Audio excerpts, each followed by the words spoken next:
Stephen Willis. I've been wondering recently what Scientology's stance on gambling is. I have some familiarity with the gambling industry, and it seems like ripe picking grounds for their propaganda machine. Believe me that every fine detail of a casino, down to the color of a button on a slot machine, is designed to make players forget the outside world and encourage them to gamble for as long as possible. Large casino companies budget millions upon millions of dollars for this each year, most of it drawing on psychological methods. In the past 2 decades, there has been a considerable rise of regional casinos in the USA, not to mention gambling revenues. However, I don't recall ever seeing the subject mentioned in Freedom magazine or any other Scientology materials. It seems it isn't on their radar at all.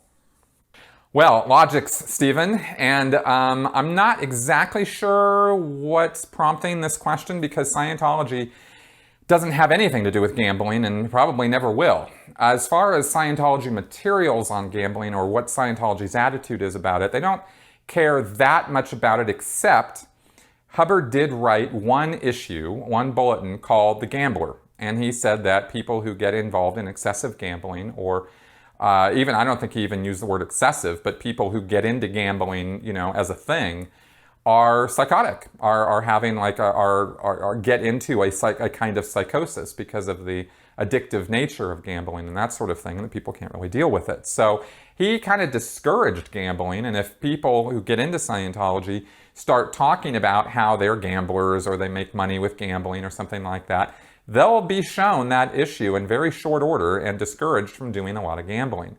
Sure, Scientologists go to Vegas. It's not like there's some rules about this in the world of Scientology. It's just there is this Hubbard issue, and anyone who looks like they're, trying to make a living off gambling or trying to, get into a lot of it, this is gonna come up, and they're gonna be told that they shouldn't be doing that. Now, of course, you could look at that and go, well, Hubbard probably or might have wanted to discourage that kind of activity because he wanted the money himself, right?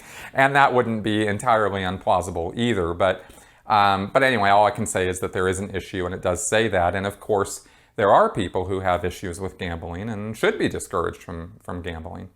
As far as the control mechanisms and the influence that is exerted, the little psychological things you were referring to, absolutely, this is well documented. The thing about casinos and gambling is that it is well documented what they're doing. Anybody can look and find that out, right?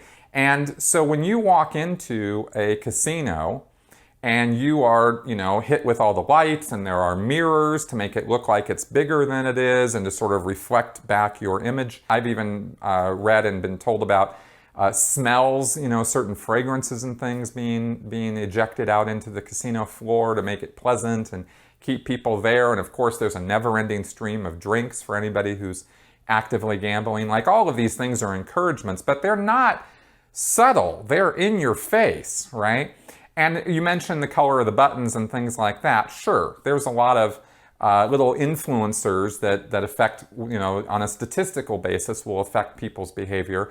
And the gambling industry tries to take advantage of those things. But I would differentiate that from Scientology, because when you walk into Scientology, here's the thing. You walk into a casino, they're after your money, they're blatantly, openly after your money, and everybody who walks in there knows that that's the game. That's what they're doing there. They're walking in there knowing that they're probably going to lose their money, statistically speaking, but they're taking a chance anyway. And so it's not a matter of undue influence as such. When you walk into a Church of Scientology and you say, hey, what are you guys about? What they tell you is completely not what they're actually all about.